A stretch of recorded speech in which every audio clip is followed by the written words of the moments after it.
case you missed it, new developments are unfolding in Tupac's murder case. Major figures in the industry, including Snoop Dogg, Suge Knight, and Diddy, are reportedly under investigation and could soon face arrest or questioning. It's up. I believe that this interview with Snoop Dogg may have sparked federal interest in his possible connection to the crime. You were with Tupac, though, in regards to Tupac. I heard a story, did you give him different advice that night on where to go? I didn't give him no advice. Right. We wasn't seeing eye to eye. Right. So. Saying during the Tyson. Yeah, this incident that I'm explaining to you right now was the day before that. Okay. So when they got to Vegas, they went their way, I went back. I mean, when we got to LA, they went to Vegas and I went home. That's why I wasn't in the car with them. Later on, Snoop revealed that he was originally supposed to be in the BMW with Tupac, but a last-minute change kept him out of the car. This change was likely due to an altercation between Snoop, Tupac, and Suge just a day before the shooting. The last time me and Tupac was on the same page, and I did an interview with Angie Martinez, and she asked me, how did I feel about Puffy and Biggie? And I told her that I liked their music and I want to do music with them. Bro didn't like that, Tupac didn't like that, so we had a misunderstanding. So on the flight back to LA, I didn't feel comfortable around them for what they had did, as far as I didn't let my security ride with me. So to protect myself and to prevent from happening, I slept under a blanket with the knife and the fork just in case something was to go wrong, but it didn't. With all of this unfolding within just 72 hours of Tupac's murder, police started getting suspicious. Back then, Snoop was deeply tapped into the streets, and many speculate he may have gotten a tip that Tupac was going to be targeted that night. Possibly. Why he didn't get in the car. The feds also dug up another interview where Snoop claimed that just 2 days before Tupac died, he felt like Tupac hated him. I say a week before he died, we was best of friends. 2 days before he died, I don't think he liked me. Why? Because we was in New York, and it happened. New York, they shot at me and did all kind of shit to me, like just the worst you could think of, and I forgave him. And went and did an interview and was asked, how do I feel about Puffy and Biggie? And I was like, I like them. I want to do some music with them. And that just rubbed Cuz the wrong way, like tried to kill me, out at you, and you talking about you want to do a song with them.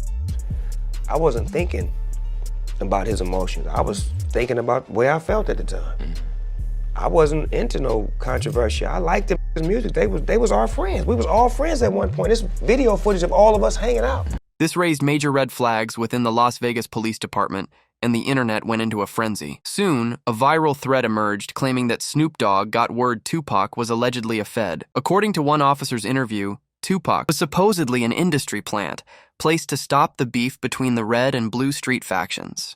Well, it turns out when I talked to Tupac's longtime mentor, political mentor, former Black Panther Chokwe Lumumba, who was his first business manager, he's told me, I basically asked, well, was Tupac only pretending to be in order to appeal to gangs and politicize them? And he said yes.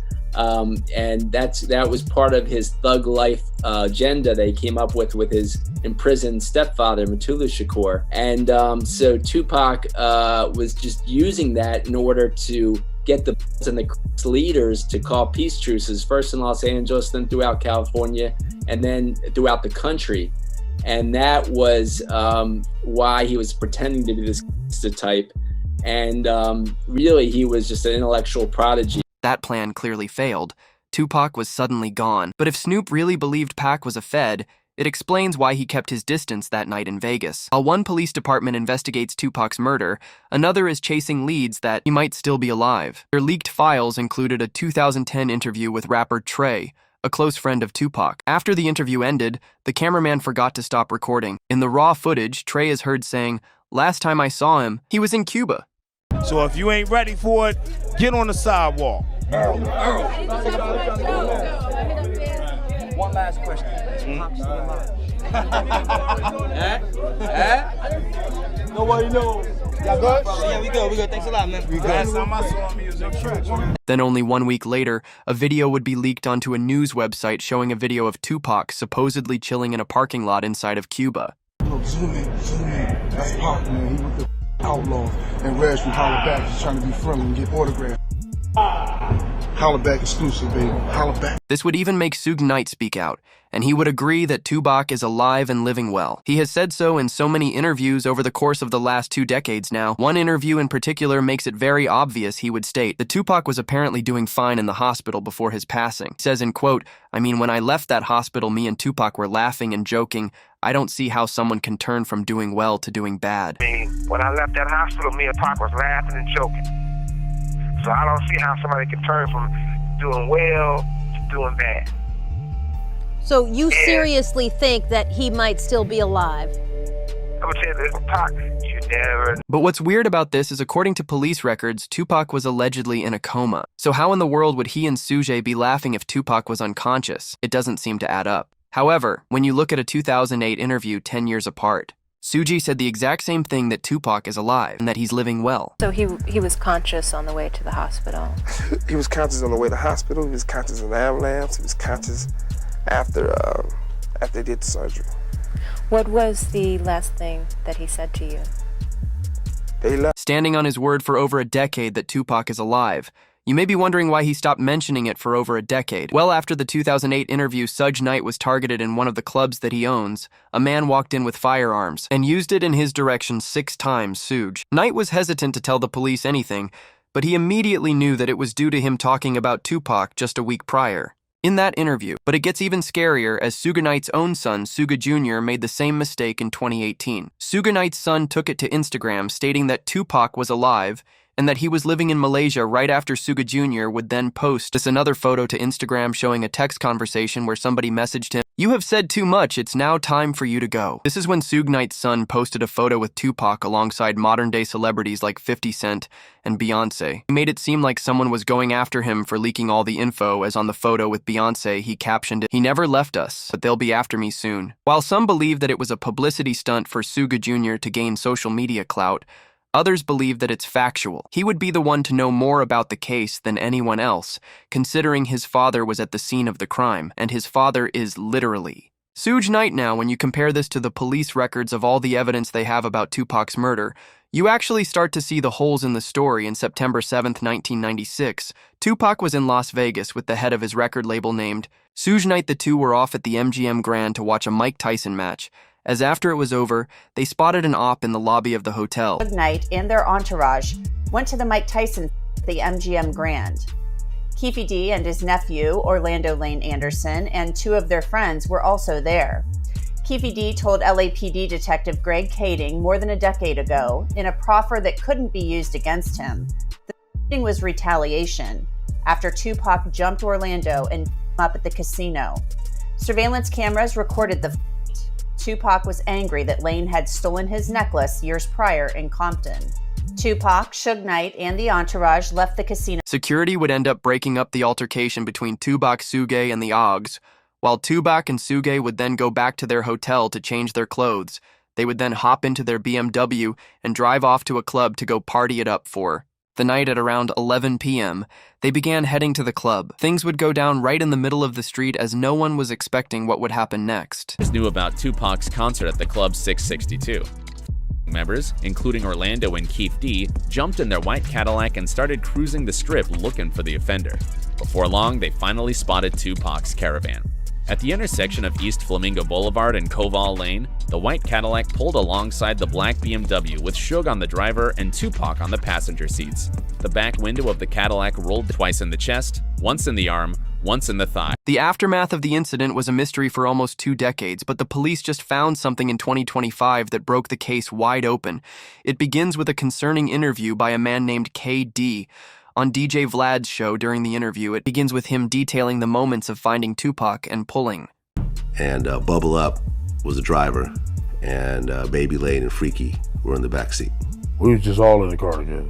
Just say that. This was the white Cadillac? Yeah. So you guys are driving around, and then you hear these girls say, "Tupac, Tupac." Got to the light. We was going to go drink, and he happened to be hanging out the window.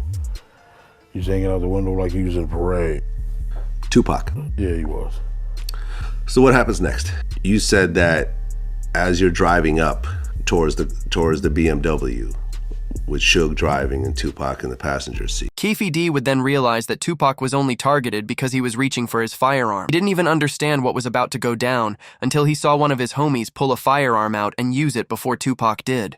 You said that as you're driving up towards the BMW with Suge driving and Tupac in the passenger seat, and you said that Tupac pulled out a... It looked like he was reaching, yeah. Yeah, it did. Okay. Yeah. Did you actually... No, once he got the reaching, I got the ducking. So someone from your car... That's what happened. ...started at Tupac and Suge. Tupac already knew something was going to go down. That's why he was getting ready. But sadly, he wasn't fast enough. But later on, Keefe D would then release his own police interrogation on the night of the crime. It's never been before seen, but he released it to confirm that he was actually there. You start to... you say Suge looks over, he sees you? Yeah. He looks right at you? Yeah, he looked at me. Okay. When he looks over at you, and then, Tupac's busy getting evidently, the story is Tupac's trying to either get out of the line. back seat or something. Yeah, what do you see happening inside of their car? I seen him going Suge head. I thought he was... So Orlando his car crossed Dre?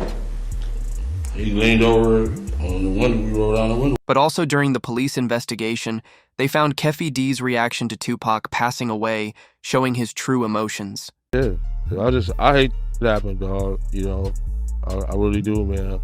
Because it took a lot of people's lives, dude. I hate that happen. Promise to God. I feel that was wrong, man. It was just wrong, purely wrong. You know what I'm saying? I wish it never happened. You know what I'm saying? That's my opinion on it. Wish it never happened, dude. But this is where things get very weird. Keefe D wrote an entire book on being involved in Tupac's passing. It's titled Compton Street Legend and includes interviews hinting towards doing the crime. Many wonder why he's now just being arrested for it. After 8 years of the book's release, fans believe it's a cover-up, that more and more evidence is being found that Tupac is alive. Throwing an elderly man inside a jail for the murder would silence all of the rumors. What do you think?